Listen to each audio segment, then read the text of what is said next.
3, 2, 1. I need sound, Rich. Sound.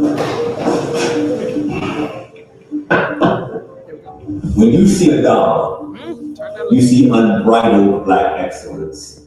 Whether on the African continent, throughout the diaspora, or in your indigenous residence, it represents our unbridled global presence. Whether prologue, present, or prescient, it's a tribute to the days of the troubadours and chevaliers, to the griots heaven sent. It raised protest and said none rest until we put down local and global unrest. To those who refuse to be reticent, to those who refuse to be silent, it's a love letter to Black love, for warning to white violence.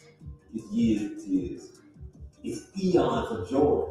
And ADAMA, you see yourself, your elders, your peers, men and women, ladies and gentlemen, children, girls and boys. It's a place you can explore, digest, and enjoy in a minute or a week, in a year or an hour. What makes it unique is that it's complete and completely ours. It's a seed that blossomed and bloomed into a beautiful rainbow. It's an acorn buried beneath a radiant rain shower that grew into a tree. That voice you hear in your ear breeze says, when you see ADAMA, you see our unbridled elegance, you see our undeniable presence, you see our joy, our pain, you see our struggle, our reign. When you see ADAMA, you see unbridled Black excellence. And my collar.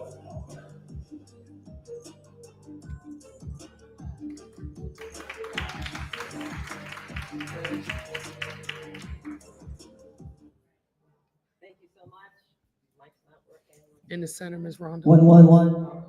Thank you, everybody, for joining us today. It is so nice to see so many faces as we begin Black History Month, this partnership. We are so grateful. My name is Rhonda Patrick. I'm the board chair of ADAMA. We welcome you guys to be here. We would love to continue to see you guys come out for more of our exhibitions, as well as our gala, and one of our other board chairs will talk about that before we close today. When you have a minute later, please check out Damon Milcant's exhibition, As Any Means Necessary.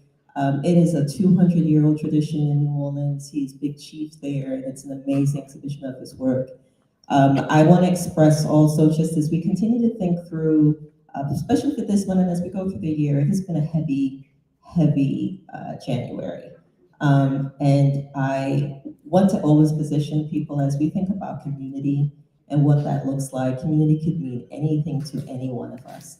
But let's try to remember to really be there for one another, to hold each other up and to give each other that meaning and purpose and joy of what joy truly means, because we have to hold on to that in the next 4 years as we go through this.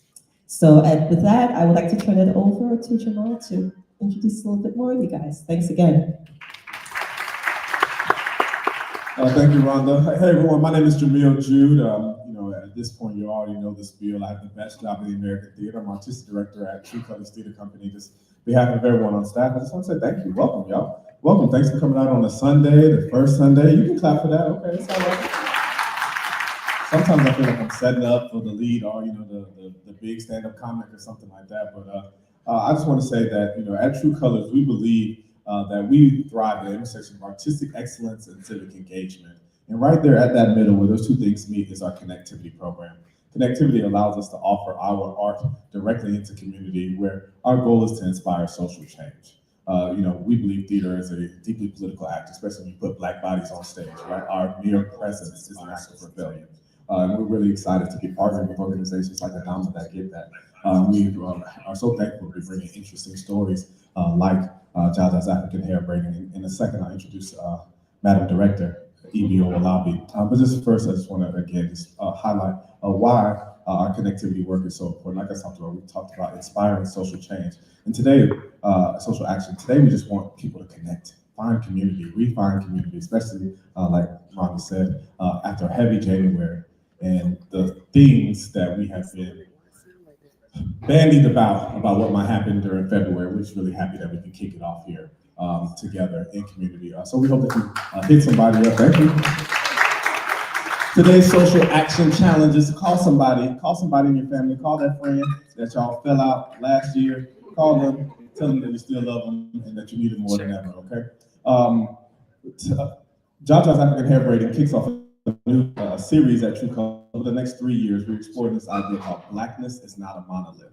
What we really want to say is that Blackness permeates through all subcultures. No matter how they try to rewrite history, you can find Blackness or a response to Blackness everywhere you go. So over the next 3 years, True Colors is really going to try to explore that. And one of the ways we want to explore the way that Blackness integrates with immigration is through this play, Jaja's African Hair Braiding. And to talk about the show a little bit, I'm so happy that you all are going to be graced by E.B. Owolabi.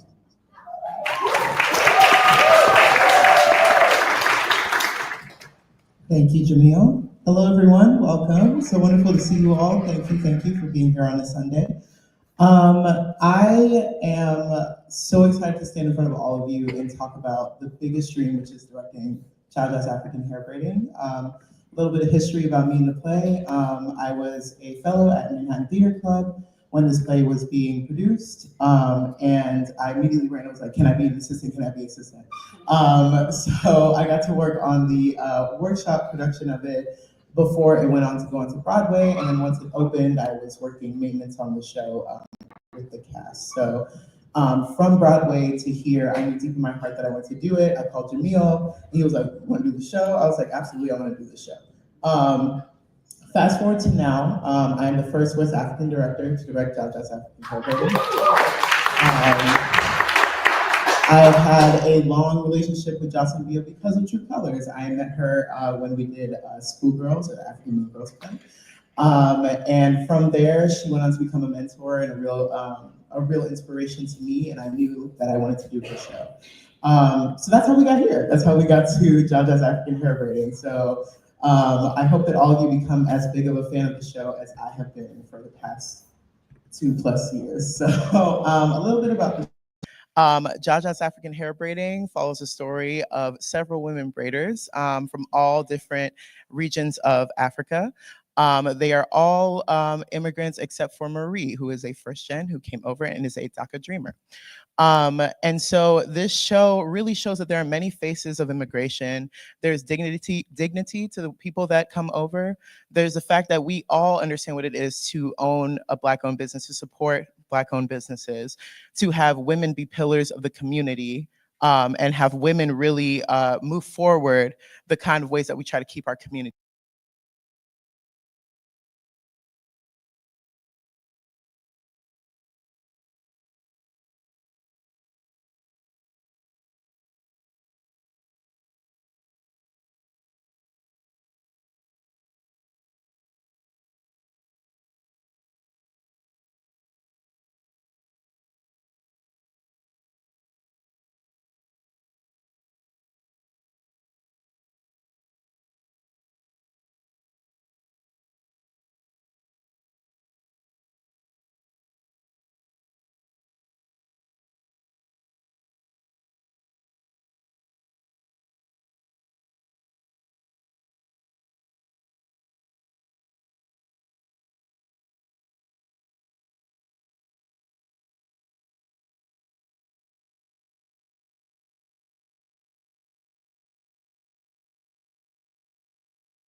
sorry for you.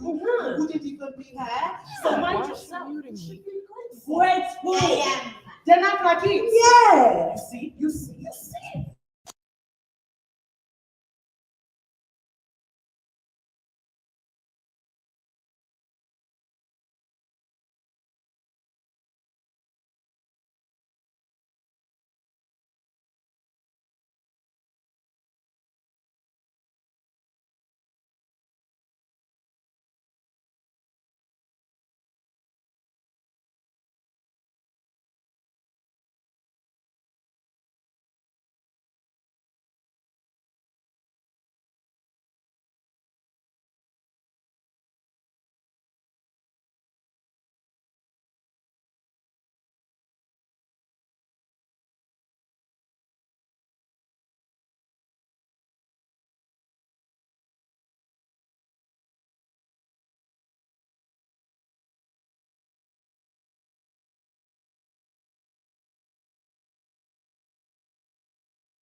I told y'all it was going to be good, didn't I? It's a good show. Yes, another round of applause, please, so they can hear you. Excellent. All right, y'all, let's have a conversation. You guys know what we're here to talk about, right? All right. So we have some experts. I'm so excited to get into it. I'm very inquisitive, so I have a lot of questions. I'm sure you all have questions too. Please keep them in your mind so we can hear from you afterwards. Okay, first up, the owner of Jaja's Natural Hair Braiding. Please welcome Yakini Horn.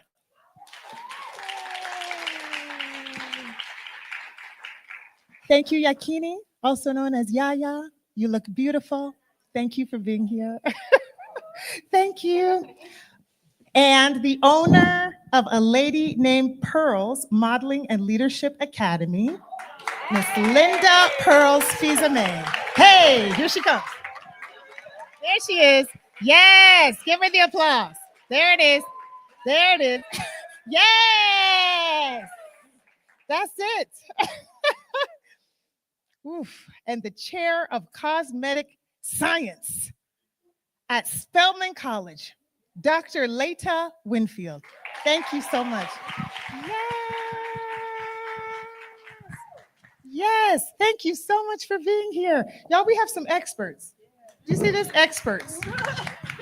So if you have questions, think of the questions, because you know, we're going to talk. Okay, let's get started.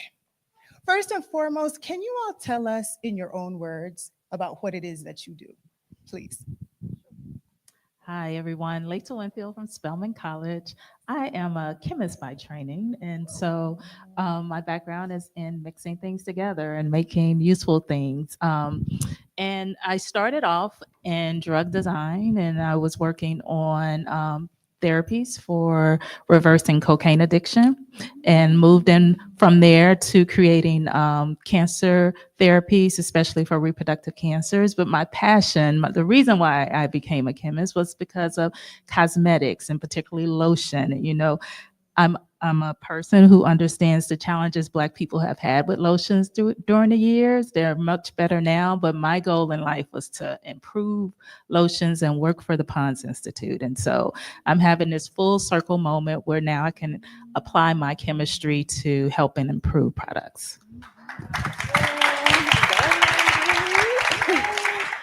Hello, my name is Linda Pearl Fils-Aime, and I consider myself a confidence coach. Did I see this coming? No. But when I was a young girl, I would see adults, just depressed or miserable. And as a young girl, I would ask them, why are you so, depressed or miserable? Well, I didn't do what I wanted to do in life. And from a young age, I've always been passionate about people following their dreams, not letting anyone get in the way, and being confident enough to go for it. Now, life designed me to be 5'11", with a symmetrical face. So when I was 15, I was 5'10", and I would continuously get approached. You should model, you should model, you should model. But I was never that pretty girl in the mirror. But my family decided to invest in modeling classes for me. And I found that modeling helped me improve my posture. We learned dining etiquette, where I then felt comfortable sitting at any table. And then moving further on, I started a music career as a rapper. And then shortly after that, I got picked up by Ebony Fashion Fair. Can we give a hand clap to Ebony Magazine? Because although I didn't see modeling in my path, when I would go to Ford or I would go to Elite, they would say, oh, we have your face, we have your look. And it was Ebony that took us Black girls, us Black women, and put us on a stage where we were able to travel to over 200 cities in the United States, Canada, and Caribbean. So I used that platform to attract girls to come into my academy, because girls love modeling. But when they come into my academy, not only do we teach them modeling, we teach them modeling, leadership, and entrepreneurship, because I'm about building a pearl, transforming a girl into a leader. And for me, it's about modeling the best you. So I am a confidence coach. Yes. Before I introduce myself, I'm going to piggyback on your organization, because my daughter is a pearl, and I have seen the difference tremendously just with her confidence and just, embracing who she is and letting it shine to the world. But so thank you for that. I go by Jaja. Well, most people call me Jaja. I have a natural hair salon on Sylvan Road. I'm a master cosmetologist, and I specialize in natural hair. I guess my mission is to keep the edges alive and, just bring out our natural beauty, because a lot of times I have clients who are just starting to know what their hair feels like at 30 and up. And, they just never had that experience dealing with their natural hair. So I help them along the way just to embrace their curls and find creative ways to rock their natural hair. And I'm very picky about products. Need to talk to you. Thank you guys so much. Okay, so let's start off by talking about your personal core memories from any salon experiences that you had growing up. We all have some core memories, right? Yeah. What are yours? So when I was thinking about this question, I thought about my first salon, which was not as we see them today. I was in front of someone's stove in their kitchen, being traumatized because my mom was experimenting. But yeah, we did that for a while. But I remember one of my earliest experience was growing up in the era where everybody wanted a Jerry curl. That was a thing. And I begged and begged and begged and begged for a Jerry curl. But, I think my mom fancied herself a chemist because she was like, I can do that.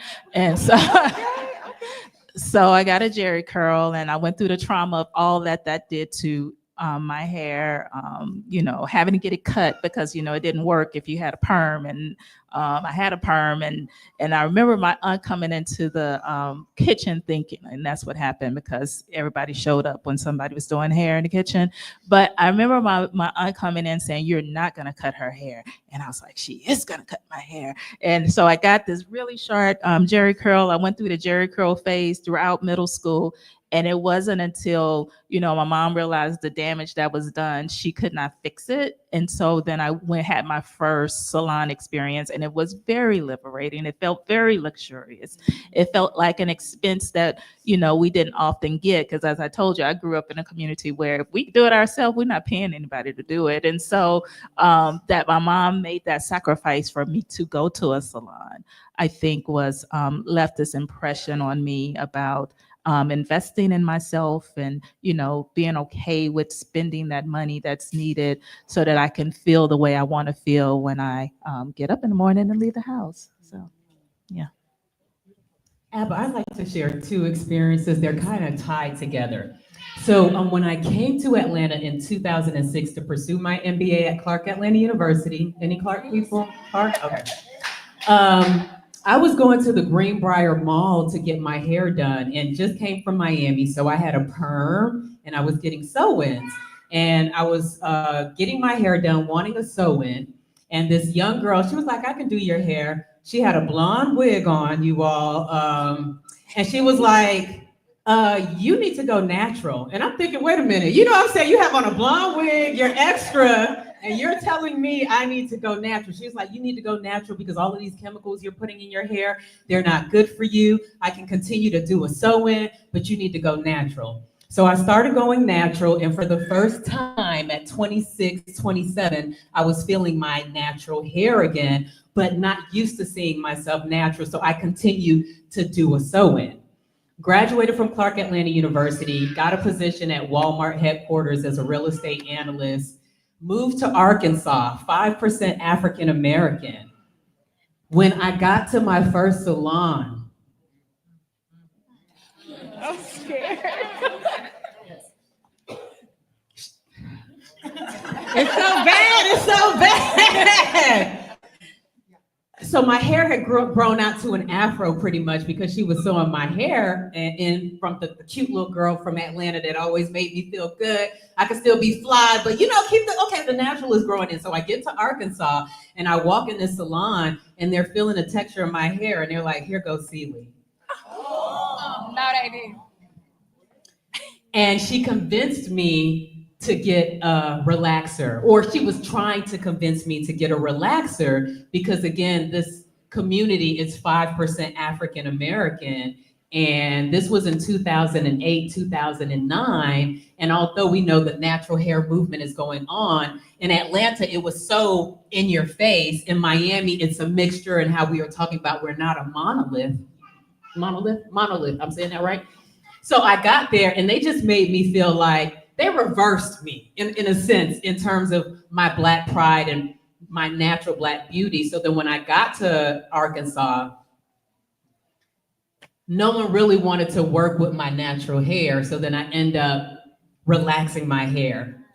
And I miss that feel of, like my natural hair. And I was like, I don't want a relaxer.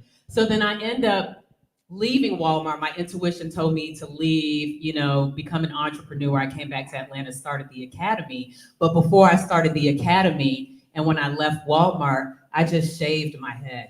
I shaved all that relaxer out. And I said, this is me, this is the new me. And when you all see my logo, if you look up a lady named Pearl, you'll see a woman with a shaved head, because it represents transformation. It represents standing in your power. And that's what I want my students to do. So had a great experience in Atlanta, but sometimes when you go to these smaller areas, it's challenging to find that network of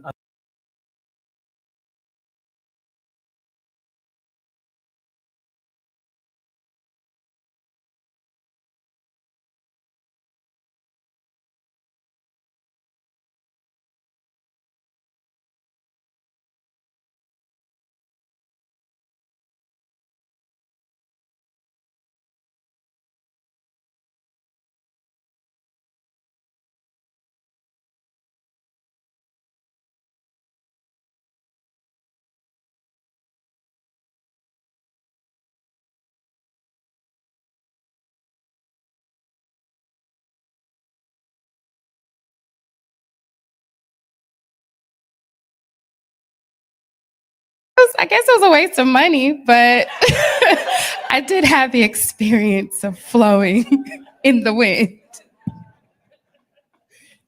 Thank you for that. I think we could probably all relate to something that one of you all said. I grew up in Colorado, so I feel your pain very much.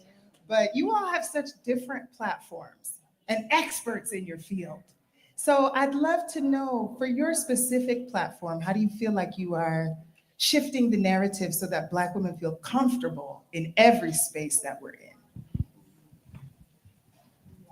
Yeah, well, for me, it's with my academy, as I mentioned, we do modeling, leadership, and entrepreneurship. So with the entrepreneurship, I like to help the girls understand what their natural strengths are, so that when you understand what your natural strengths are, you can then build a business on it.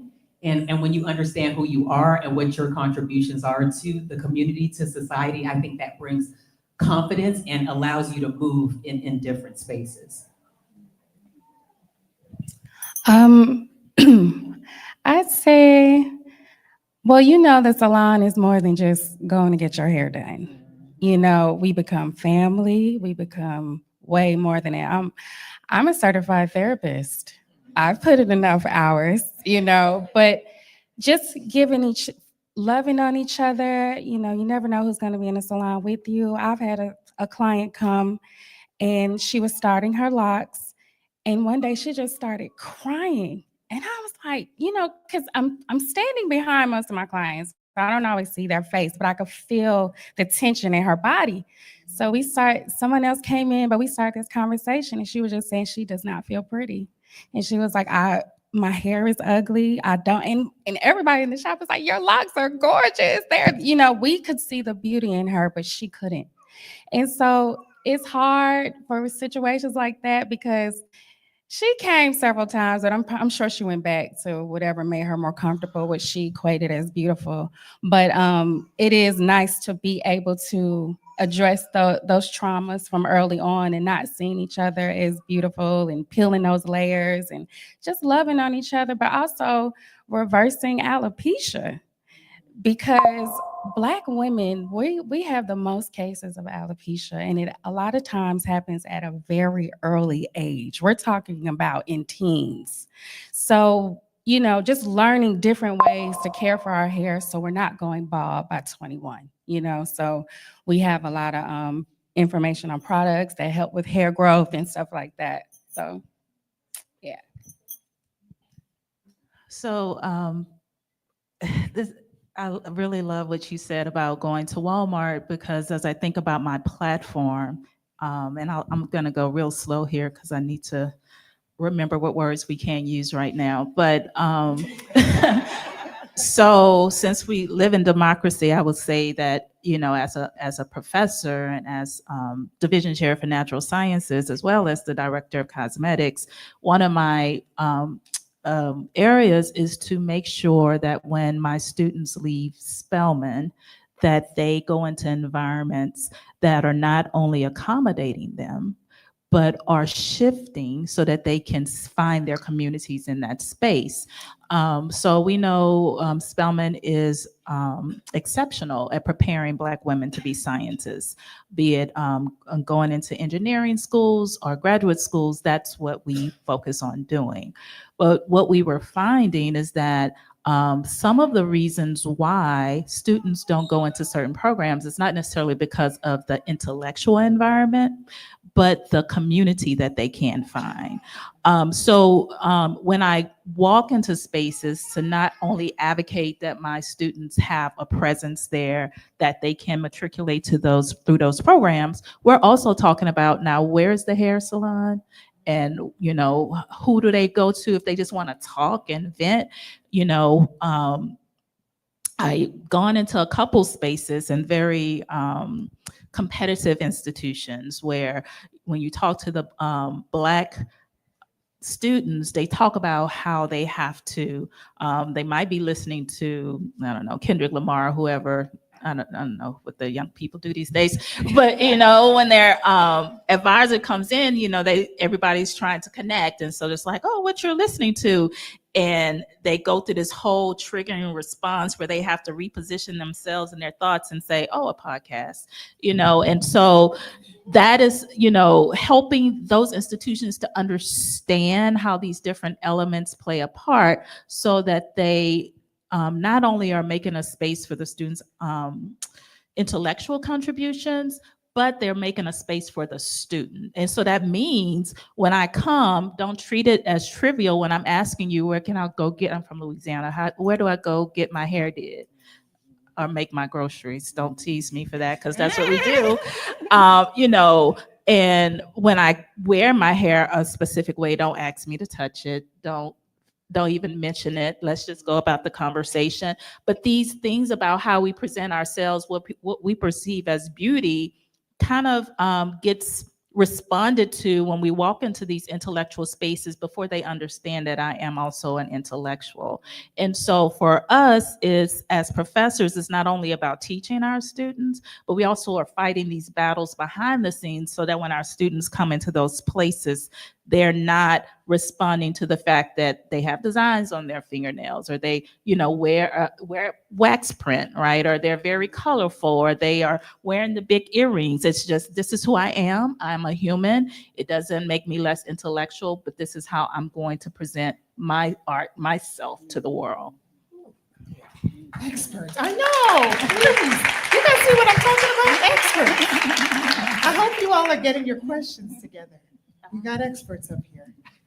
So we're going to continue the conversation, but before we do, I'm so excited because we have another performance. Let's welcome back my castmate, Zora Humaide, and Manuel Martinez on the keys.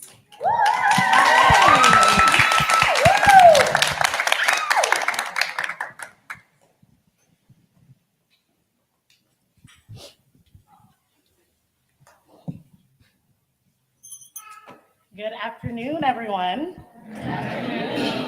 So I'm really grateful to be here and see everybody. I hope everybody's having a great Sunday.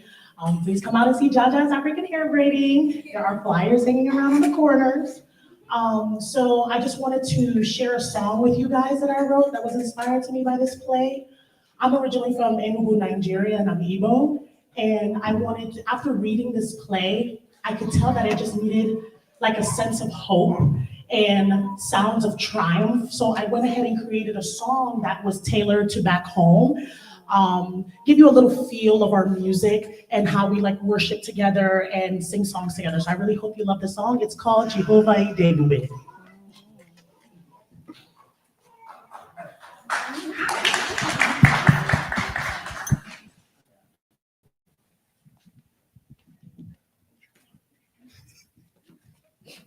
We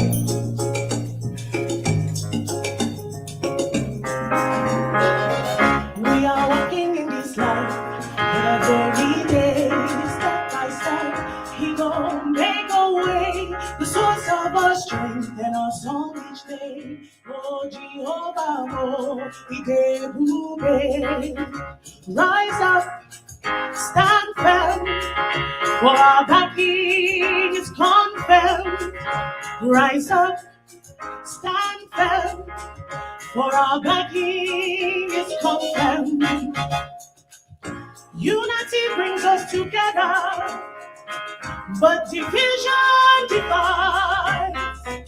Reconcile with each other, fight the good fight, let love lead our lives. We go reach endless heights. In your name we go fly. Let peace reign on high. Jehovah, oh, Idebube, we are walking in this life every day, step by step. He gon' make a way, the source of our strength and our song each day. Oh Jehovah, oh Idebube, sing with me, rise up, stand firm, for our backing is confirmed. Rise up, stand firm, For our backing is confirmed.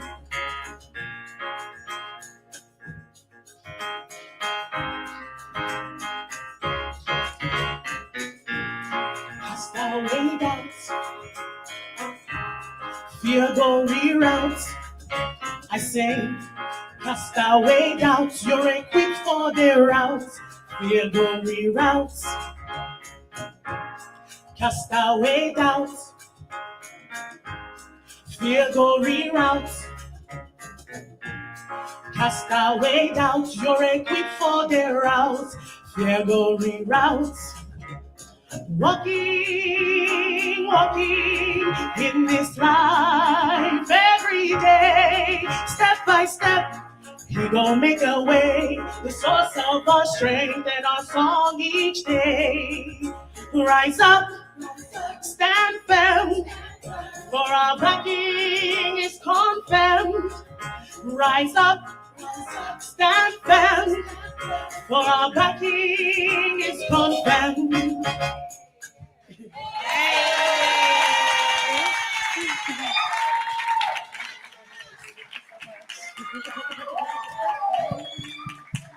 Thank you, Zora. Thank you, Zora. Thank you, Manuel. Thank you guys so much. Oh, I love it. Okay, so as we're talking about hair, Africa, shout out to the Nigerians, by the way. We'll do our jollof wars later. Yeah, shout out to the Nigerians in the room. I'm from Ghana. We'll have our jollof wars later. We're not going to worry about that right now. But as we're talking about hair, beauty, education, culture, and even Africa, we know that braiding has roots in Africa. We all know this. And as we talk about the powerful ways in which our beauty standards have shifted and are continually evolving, how do you all see the relationship between African beauty standards and African American beauty standards, previously and currently? How can we work together more is really what I want to understand. I feel like the conversations that we have usually center around the divide. And as a Ghanaian American, it's important for me to talk about the conversation about bringing us together more. So I'd love to know from you guys. Wow. So I think as African Americans and as Africans, and I can understand the divide because being Haitian, you know, my mother would tell me when I was a little girl, remember, you're Haitian, you know, you're not Black American. And it was that conversation in our household. And as I grew older, and all of my neighbors, because it might have been growing up in Miami, my neighbor was Cuban, the person behind me was Jamaican, the person in front of me was African American, you know, so I grew up with so many different cultures.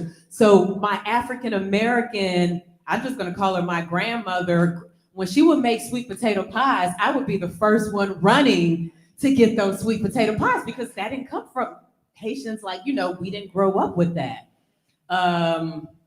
So I was able to pull from all different cultures. And even when we're doing fashion shows, and when you talk about beauty standards, we pull from all different parts of the African diaspora, whether it's featuring a Jamaican designer, featuring an African American designer, featuring a Guyanese designer, you see a thread, regardless of if African Americans, all of us were brought here, you know, a lot of us were explorers, but a good number of us were brought through the Atlantic slave trade. And although they tried to take our essence and culture from us, we still have it, regardless if we're African American, regardless if we're Haitian, regardless if we're Jamaican. There is a thread that I see when it comes to fashion, when it comes to beauty standards. So I think it's not a separation, it's just a different expression based on the experience. I like the way you put that, but I do think it's a separation because, and a lot of it I feel like is around language and perception, because I grew up going to the African hair braiding shops, and a lot of times they talk over us, you know, in their own language. They don't really, and I don't know if maybe they don't speak English. I really don't know, but I never felt like we're all in this experiencing it together. When I would go, it felt like we were there to give them our money and they were just trying to get through as many heads as possible, that's what you're supposed to do to get your bread. But I do think we just would rarely just have conversation. They just try to get through my head. And like, I would probably talk to the person in the chair next to me. They're complaining about them, the braiders talking over them. It's weird. So I would experience with the person in the chair, but the people doing the hair, they don't really, I don't know. And I also feel like a lot of judgment from both parties, so maybe that's what we need to do, have more, just talk to one another. And I do feel like the internet has helped tremendously for us to see how we're connected and how we feed off of each other. Because a lot of times you'll see indigenous Africans doing what they see Black people doing. And we've learned that indigenous Africans don't see themselves as Black.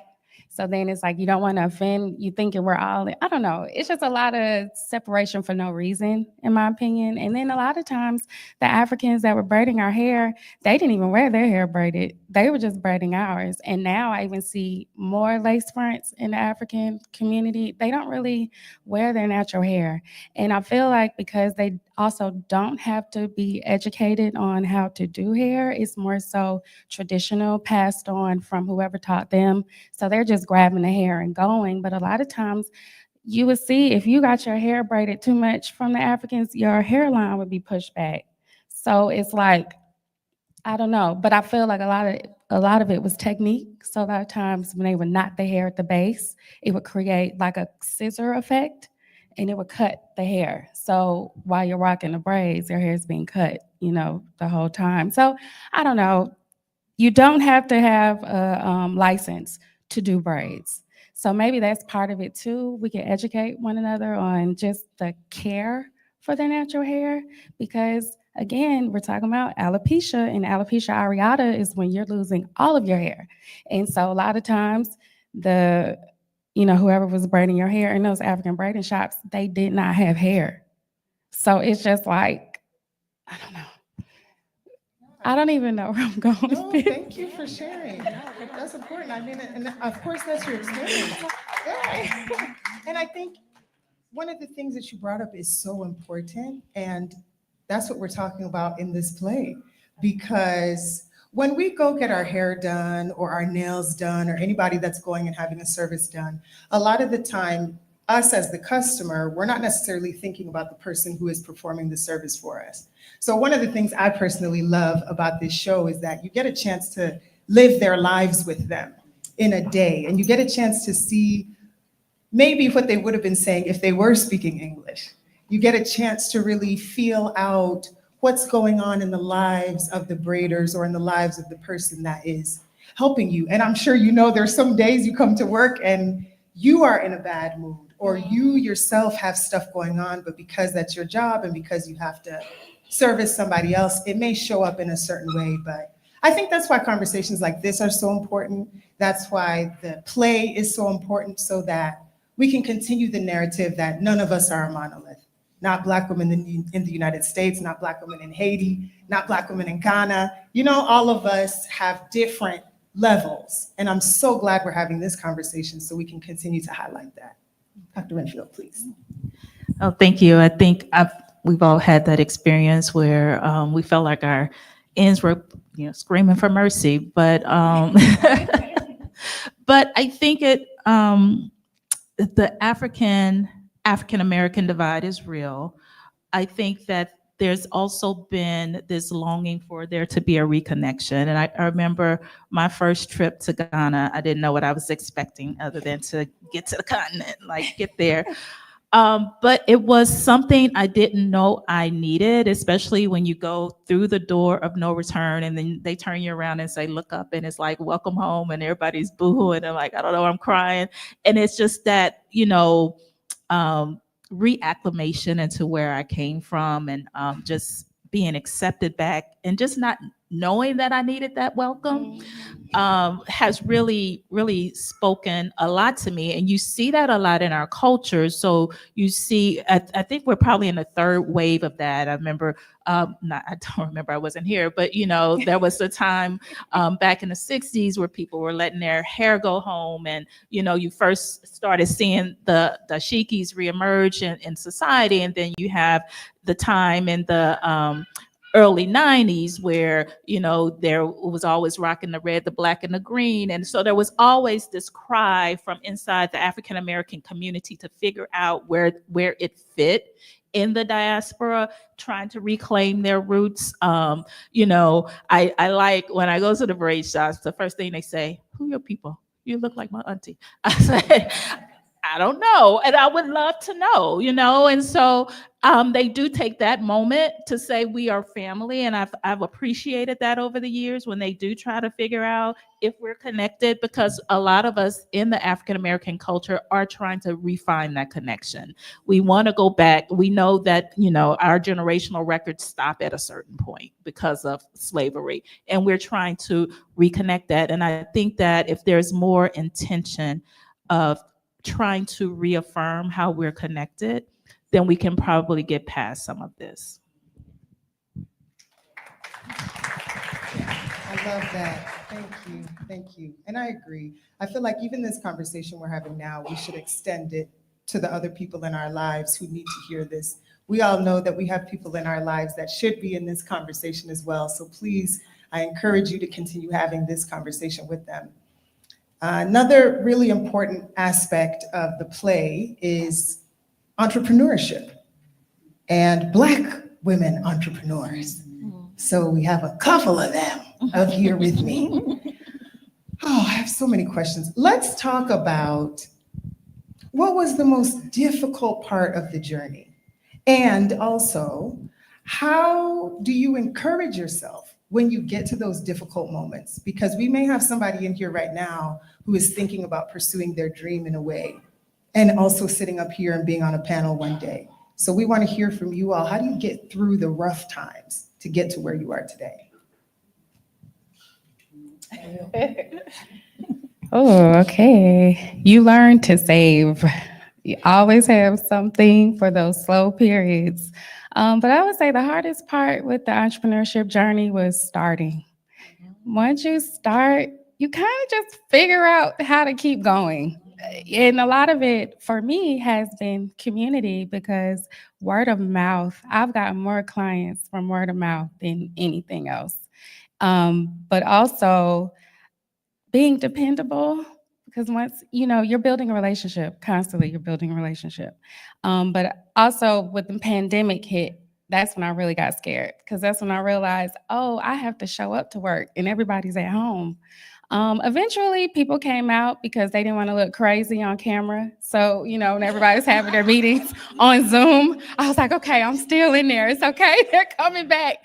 We had to do to get it done. But I would say the biggest thing is just knowing that you can survive and building your community, because they won't let you fall. So when we couldn't go home, people were just sending me money, just like, I know you need groceries, you can't go to work, but so we take care of each other.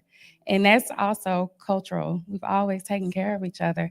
And it's funny because I know I was talking about the difference in languages, but we always find a way to communicate even when we don't speak the same language. And that's what I did love too when I went to Ghana and being in those dungeons and thinking about that. Like, man, there was people from all over the place learning how to survive with one another. So we do have our ways, but we can do better. Always. Yes. And Dr. Winfield, I really want to hear from you about your journey specifically, because we know that, of course, being in certain spaces, of course, you're at Spelman, but along your journey, when were the times that you felt discouraged, and how did you get past that to be where you are and to have this illustrious career? So I'm trying to get past the current time. It was kind of hard walking into work one day and realize, you work really hard to get federal funding. And then just one morning, you think you're doing okay, and you're like, oh no, you don't have any money, right? So that is difficult in a different way, but of course, the whole journey through tenure has its own challenges. The whole journey to getting a PhD has its own challenge, not dissimilar from what Pearl has explained when she was at Walmart, having to kind of walk in and define who you are and that you could be a part of that. I think as a scientist, we see that often. So if you think about the fact that women only make up 30% of practicing scientists, engineers, that type of thing. Yeah, that's low, right? Right. So then if we break that down even further, Black women only wake up 5% of practicing scientists and engineers. So you're always in a room by yourself. You're always introducing yourself. You're always affirming that you deserve to be there, and that can get exhausting. I wouldn't say difficult, because you learn how to negotiate those spaces over time, and there are times where it's easier to do, and there's times when it's harder to do. You do have to, for me, have a strong faith. There's a verse in that song where I can't remember it, but it's like, we already know we won. That wasn't the words, but whatever she said, the end has been confirmed, or the victory's been confirmed. I'm gonna remember it, but it really spoke to me. And leaning into that understanding that the failure is in the end. I was during the difficult times, I was reading the Bible, and it talks about good trees, that a good tree will always bear good fruit. Bad tree will always bear bad fruit. And then, good tree can't do, you know how the Bible does. It's going to make sure you understand it. And then I was thinking, this was during a time where it's like, my fruit is not producing anything. It feels like you're burning up my fruit. I must be a bad tree. And I was really in that kind of dark place of, I'm this bad tree because my fruit is not producing anything. And the Lord said, no, you're never a bad tree. You've always been a good tree. And I was like, oh, thank you. But what it meant to me in that time is that, even my failures have a purpose, right? That whole, it's all going to work together for good. We don't see it when it's a failure. We don't see it when it's bad. But then you can look after a 20-year career and say, I remember going to class every day and crying after class because this was really, really, really harder than I thought it was going to be. And then 20 years later, you can see how all of those different challenges, and because every challenge wasn't a failure, but it was just a hard climb. And you can see how your tenacity, how your focus, how you built resilience during that time. Grittiness wasn't a word that was used when I started, but now I understand I obviously had a level of grittiness there. And so encouraging people that hard work is just that, hard work. Hard work might be you moving past that failure, you encouraging yourself, you being the only person in the room that understands yourself at times, or your dream or your vision or why you're doing something, but pushing through and understand that your work eventually produces what it intends has been important for me to focus on. Preaching in here today on a Sunday. Thank you. Yeah, I'm just going to echo Faith. That is what entrepreneurship is about. So for me, I was sitting at a desk making six figures, right? And a lot of people are corporate, corporate climbers. You've gotten to where you think you're at the pinnacle. I've made it. And I still wasn't complete. I still wasn't satisfied. And I was sitting at my desk and intuition just was like knocking. How can I knock on something? You need to leave, start your own thing. And I'm like, but what am I gonna start a business in? I've been trained, to crunch numbers and work. My vision was working in corporate or continuing my modeling career. So I'm a very spiritual person. So I finally gave into intuition and I said, well, let me go into music. That was my first love. So really, for me, entrepreneurship was a faith walk because I left something very lucrative. And Les Brown says, sometimes you need to jump and grow your wings on the way down. That's what I did. You get what I'm saying? Because some people were saying, stay in corporate and start something. And I was just like, no, that's not my journey. I want to go ahead and jump in and do it. So for me, my entrepreneurship journey was learning on the job, learning a lot, having to surround myself around other entrepreneurs, around people that could encourage me. And then for me, I finally found the school. I didn't see it clearly when I left my corporate job. I just knew intuition was pushing me to do something that I could own, something that I could build. And now I'm 10 years in, as a full-time entrepreneur. I've blessed over 1,100 girls and women with my program. And it was all on faith. All on faith, because I have a nonprofit. I get government funding.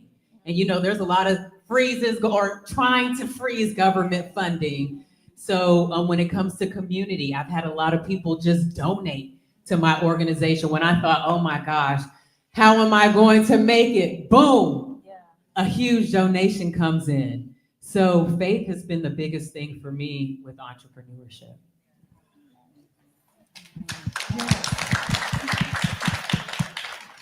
Now, you are doing some incredible work with our girls and our kids. Thank you so much. And you're teaching them confidence, as we've heard. So for you yourself, where does it come from? God. I've learned to listen to God. Everyone's going to have an opinion. Even my parents have an opinion. And when I try to satisfy everyone else, it doesn't work out. So I've learned to only listen to my intuition, to God, and that's where my confidence comes from. This is just me taking the journey to serve for what I was created to be. Everything else is obsolete. So my confidence comes from my creator, my source. Thank you. That's all I can say, because when you depend on other people, they're human too, and they let you down.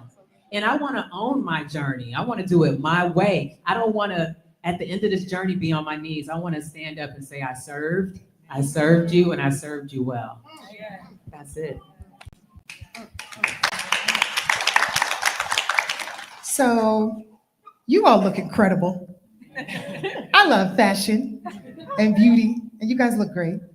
I want to know, what's your favorite personal style hack that you can teach us today? And how does it help you stay confident? Yeah. I love red lipstick. It doesn't even matter. You just keep a tube on the desk. It doesn't matter. I woke up late. I'm gonna run into the office. I'm like, okay, red lipstick. Let's do that.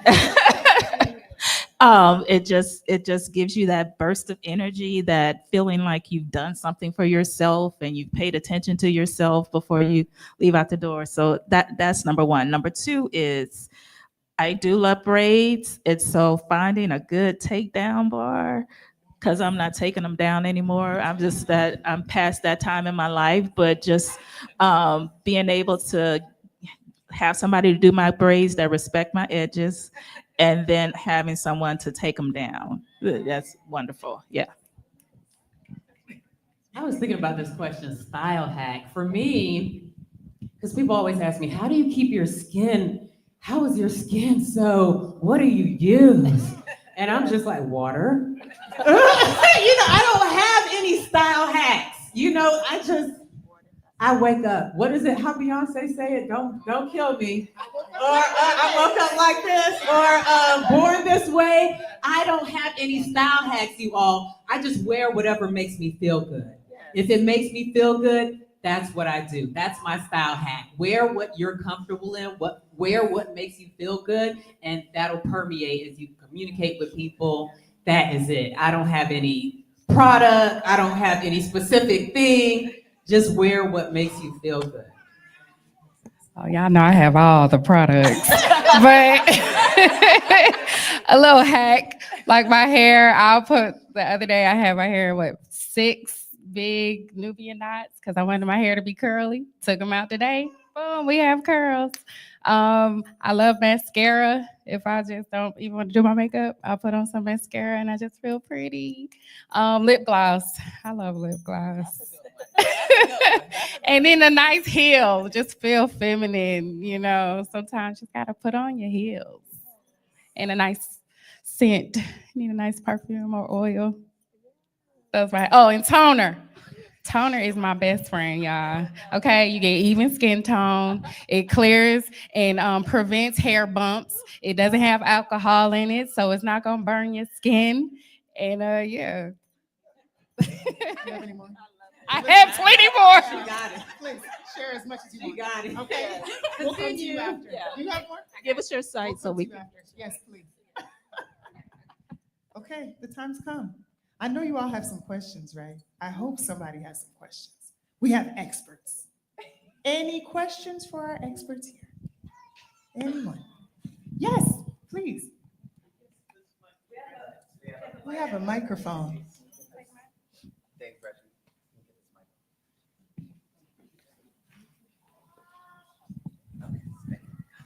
Who has a question?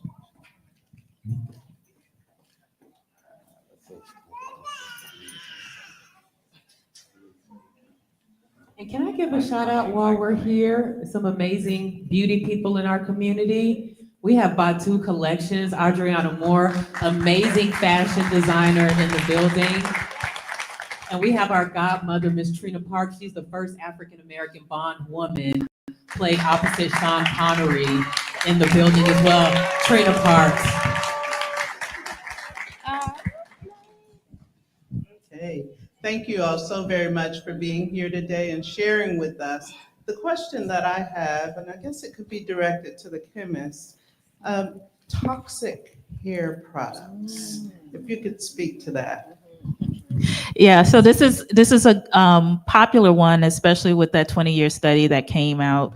But I think that with the outcome, well, I hope that with the outcome of that, we'll still have the resources needed to figure out how to make how you want to present yourself also a safe venture. And so some of that just comes with understanding how chemicals work. There are some chemicals that are maybe not necessary. There are chemicals that are definitely necessary. We know we all need water, right? That's a chemical. And so how do you use these things in appropriate ways so that I can give you the style that you want, be that a silky straight style or a curly style or a lock style? How do I give you tools that are both safe, sustainable, because we don't want to kill the earth by creating them, but also it's going to give you the result that you need. But I think that, for so long, we were looking for how to manage our hair. And so there were people who came up with answers for how to manage our hair. We didn't know that impact of that until recently. Of course, there was some anecdotal messages about what straighteners were doing to our hair, but in terms of having the science to back that up, we only got those studies this year or last year.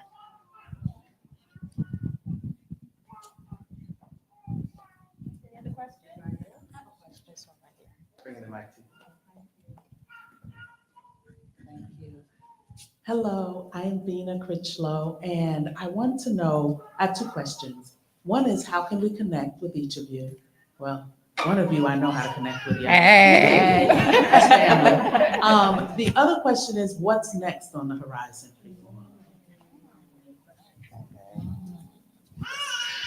You can connect with me at aladynamedpearl.com, on Instagram, a lady named Pearl, Facebook, a lady named Pearl. If you want to contact me directly, 404-378-2837. And then my email is info@aladynamedpearl. What's next for me on the horizon? OMG, I think I'm going to get into politics, maybe. Sure. I know, right? Am I sure? So now I'm aligning myself in a position to be an aide for the councilwoman in the city that I grew up in, just so I can get my foot in the door. Because for me, I want to understand, how programming works, funding works, so that I can get a better understanding of how to support my community at large.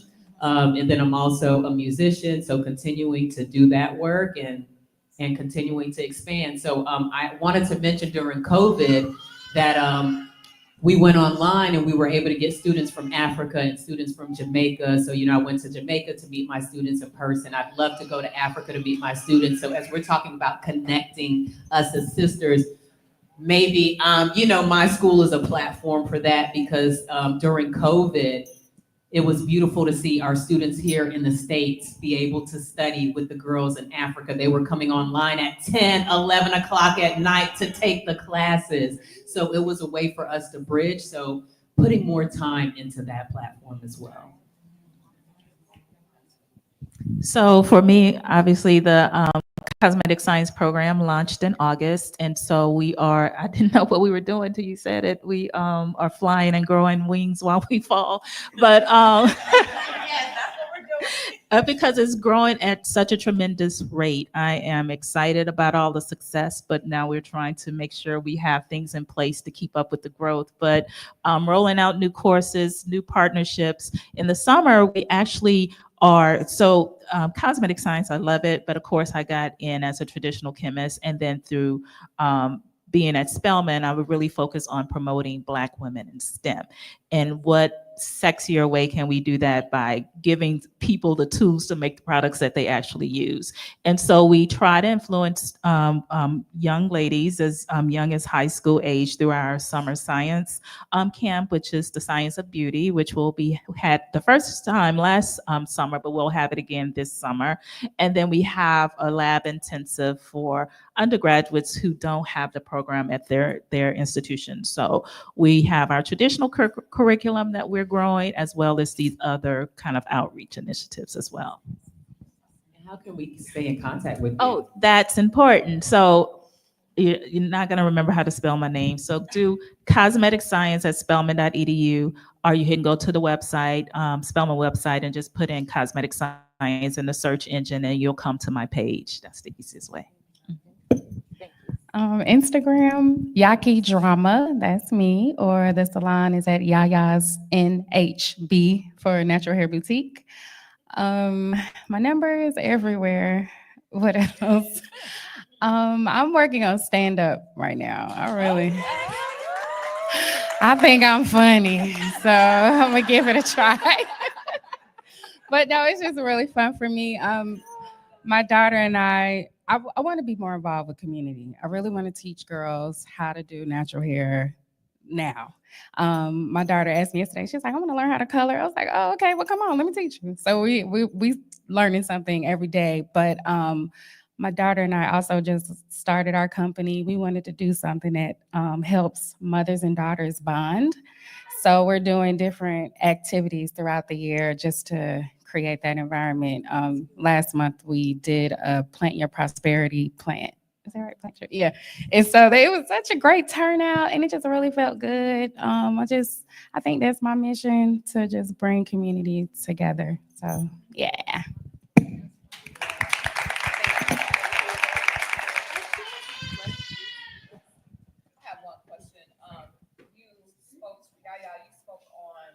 Alopecia, I know you deal with other hair. I know you deal with other hair symptoms, but I want to know how that connects with chemistry as far as balance with medications for Blacks and our natural hair. Is there a way that we can be more informed on what we need to do with that, or what we might not need to take and ask our doctors for other items? As a cosmetologist, I mainly look for the symptoms, and then I'm like, okay, you need to go to a dermatologist so they can look under a microscope and see what's really going on. But I also I'm always looking for products that work. So right now I do have a hair growth oil that I sell that's made by Zeresh, and the owner of Zeresh, she has done so much. Not only is she a scientist, but her grandma's Jamaican, so she learned a lot of stuff just growing up, and all of her products are good. And I sell almost all of them, but if I don't, I will order it for you. So that's kind of like my mission with connecting the scientist to the hairstylist to the customer, because a lot of the science part is not my passion, but my passion is more so getting the information to you and helping you grow your hair with that. Oh, okay. So I would say too, one of the things we want to grow in our program is the research on rare diseases that impact people that may not be in the majority. And so we are, alopecia is one of those things that really impact our community, but there are other rare skin diseases that are also critical. But what we find again there, if we're not present in those spaces, how those conversations occur, do not really consider us, even though they're trying to answer questions about us. For specifically, if it's medically induced, you definitely need to be working with a dermatologist.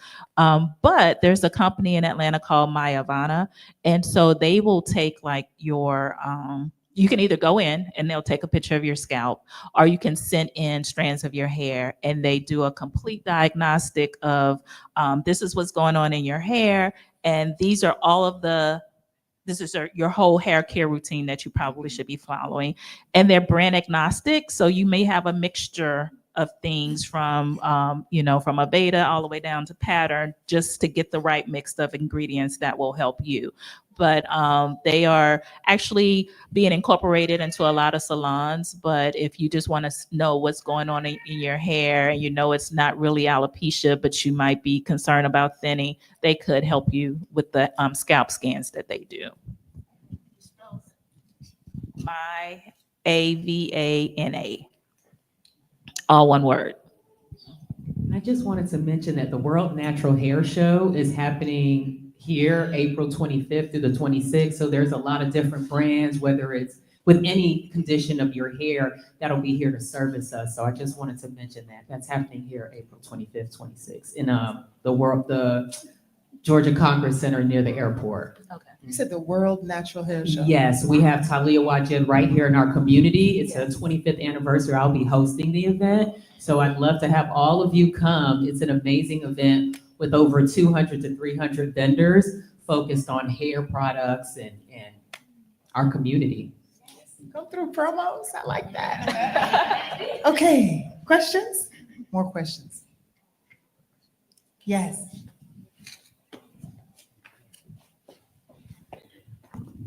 Hey, thank you guys. This is the most wonderful. I'm so glad that I came across this and came here. I feel so blessed today, and everybody is so beautiful. I love to see my beautiful Black people. Oh my God, everybody's so fashionable. Yeah. So I have a question for you. I've been natural since about 1995, 96, something like that. And I always find here in Atlanta, even though there's so many natural hair places here, it's always so expensive. I've looked on the site and it's $300, $400. You gotta have a deposit of $500. You gotta make a commitment and subscribe. I'm like, this is not Netflix. I don't need all of this, And then it seems like everybody who has I wear my hair in a fro a lot, but they're like, oh, it's the coily. You have to have that coily look. And there's a problem with me wearing my hair kind of frizzy, like the old school fro. I don't know. What are your prices like? And I might be one of those. No, but I give you what would you like to get? I could give you a price for something in particular. So it's giving. Okay, so looking at your hair for shampoo, condition, and cut and blowout, you're looking at about 65 to 85. That's not a style. I was bracing too. That's okay. But I will say, Instagram and word of mouth, just listening to what you all come back and tell me has taught me to have a deposit. It has taught me to go up on some of my prices because I'm like, wow, I do way better than them. And they're charging that. I'm about to charge this. So, we kind of feed off of each other. And of course, the consumer teaches us what we can charge you. And based on, I guess, how we see our own value.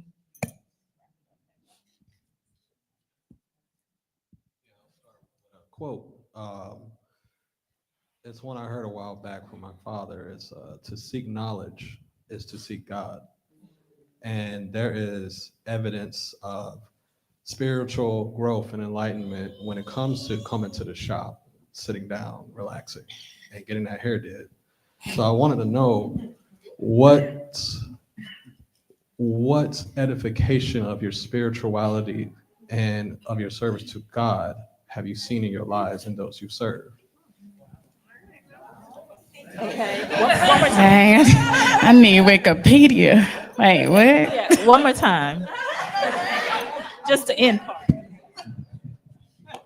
I'm just asking, what examples have you seen of spiritual upliftment in your life to those that in your personal life and those you serve, right? Because there's spiritual enlightenment in getting your hair done and letting yourself relax in that way. And because to seek knowledge is to seek God.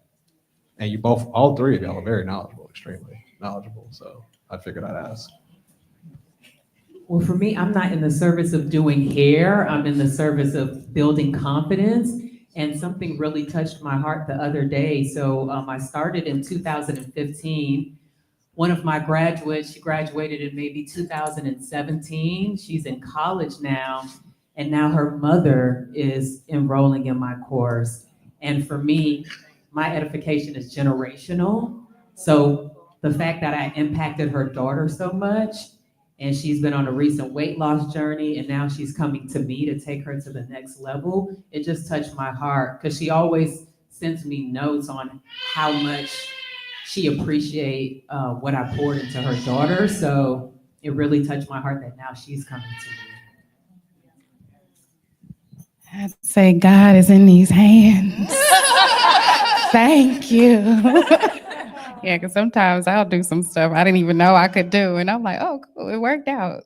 So, yeah. Yeah, I would say mine is in reverse. My students have taught me so much. I remember being really fearful about being natural like this. And they were like, oh, you have a nice girl pattern. I'm like, girl, it's real tight up in here. And they really talked me through how to be comfortable with it, how to manage it. And, you know, they give me props like, okay, I see you, you know, so they have been pouring into me and giving me the kind of confidence to really go natural and stay natural.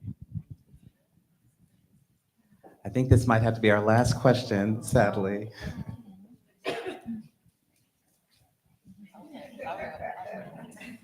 Hey everybody, I'm Fils-Aime Prescott Adams. And I have to say, Yakini, you taught me more about my hair than anybody as my child. And even recently, Yakini taught me to love water, like water loves your hair. And all I could think about is that, but it's a counter narrative. Like we were taught not to like water, to be afraid to go out in the rain. And so my question to all three of you is around changing narratives. So we have many examples now of loving our natural hair, of seeing people in all industries wear their hair natural. And yet there's still a counter narrative out there that we have to fight against. So where is it now? What would you say is that one idea out in the world that we have to fight against so that our children will just love their Black selves? The one idea. Like an image, like just something in the media, a saying. I wouldn't say it's an idea, but I think it's just the thought, what you touched on in general, being open to however people want to present themselves.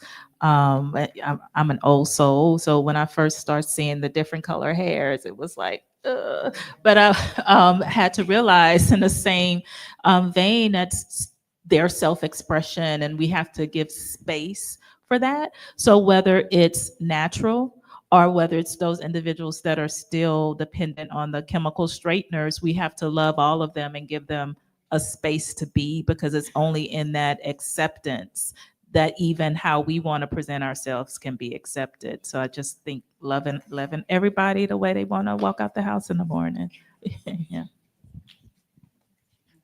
Only thing that's coming to mind for me is love yourself. It's a basic principle, but you have to start with you.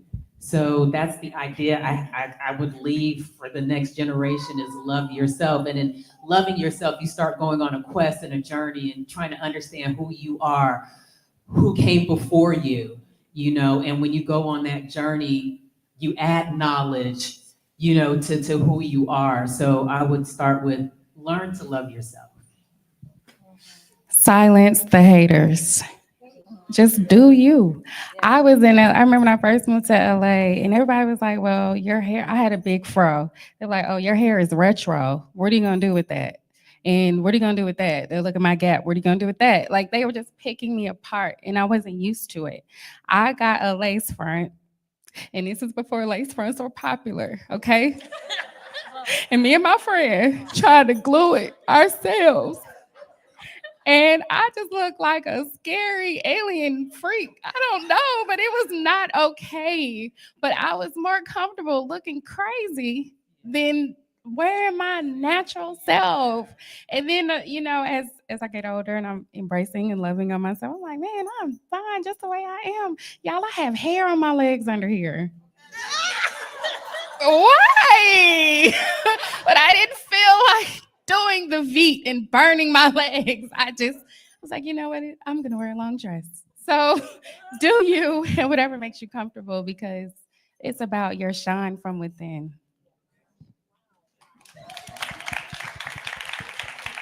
I mean, invaluable advice we've gotten here today. Thank you all so, so much. I think I can speak on behalf of everybody.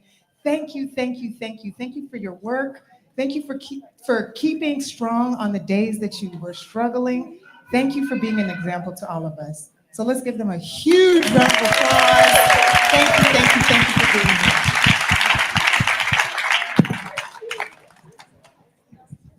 And can we give a round of applause to the host? Yay! Amazing job. Yay! So much. All right, we're going to get some music. Yes. I'm going to share something with you guys. Okay. Are we all leaving or just us?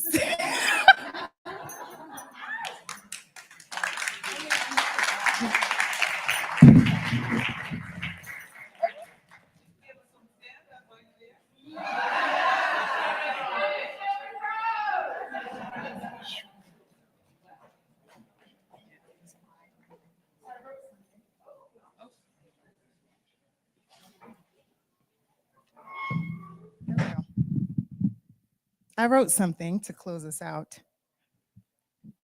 I'm an actress.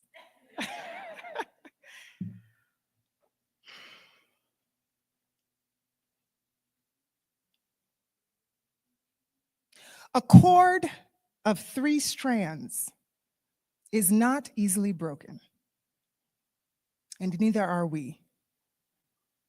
A single strand may be weak. 2 strands can be useful. However, when 3 strands are intertwined, their combined strength is significantly more powerful. The durability of a braid is, but a reflection of the durability of our souls. A spiritual intertwining, infusing us with the combined strength of our individual spirit, our ancestors, and our Creator. A match made in heaven. Our braids are dripping with wisdom.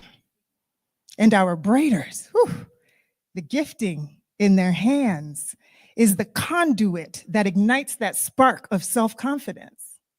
Because you know how you feel good when you come out of the braid shop? You feel good, right? You feel good, yeah. You look good too. Our kinks and our coils wrap around each other and wrap a layer of protection around our minds. Our crown stands undefeated and unbreakable.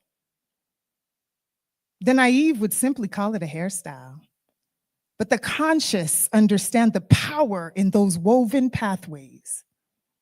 The historical significance of rice hiding intertwined in our braids for seeds of survival. the intricate maps designed across our scalp through parting, zigzag, box, triangle. Choose your journey because this lane, this one is uniquely ours.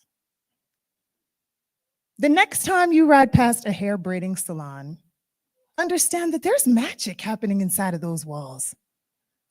The talented, skilled, and blessed work of our braiders, it gives us so much more than a hairstyle. Eme minyim da meti hwi ye fe pa. Na me pede nyame o mama akokodo. Ekwane rade wa hihya mam, ono na me do. It's not enough to just look good on the outside. My prayer is for your source to infuse you with an unshakable confidence. May your 3 strands symbolize the interconnectedness of your mind, body, and spirit.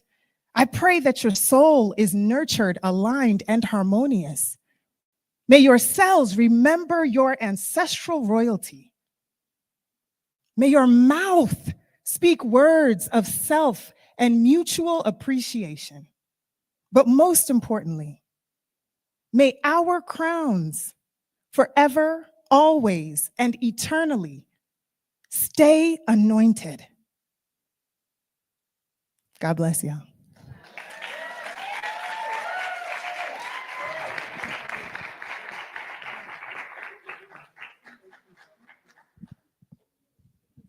I don't know how they expect me to follow that, but well, once again, can we please give a round of applause for our panel, our moderator, the guest artist from Jaja's African Hair Braiding that performed, as well as our amazing ASL interpreters. Please, hands in motion. Stage wing on the side. Thank y'all for sound support. Our amazing pianist, I see who's back there holding the baby, doing the Lord's work. Y'all, before I leave, I would be remiss if I didn't try to encourage y'all, starting February 11th through March 9th. Please come and check out this play. Right here in my hand, I have $10 off coupons here, so please come find me. I know Black people, we love our hair and we love a discount, so please come and find me. Just again, a big shout out to everyone here at Pittsburgh Yards, but most specifically our friends at ADAMA. Thank you all for helping us share space in the partnership. I'd like to welcome up one of their board members. Isohe, please come and close us out. Hi, my name is Isohe Galbraith. I'm one of the founding board members of ADAMA, and I serve on the executive board. And I just want to thank you all for spending your Sunday afternoon with us for this very special collaborative program with True Colors. It was absolutely amazing. I learned so much. I was so inspired, and it's a great way to start my month of February. So thank you all very much for being here. If you haven't yet, please check out our current exhibit, As Any Means Are Necessary by Damon Melicon from New Orleans, Big Chief. He will be here for an artist talk this Thursday. If you're available at 6:30 p.m., we would love to see you here. Also, our major one-time annual fundraising event for its second year, Flowers and Seeds, is February 21st. That's Friday, February 21st. And we would love for you all to come out and support. It's a great evening of African opulence, performance, music, good time, art.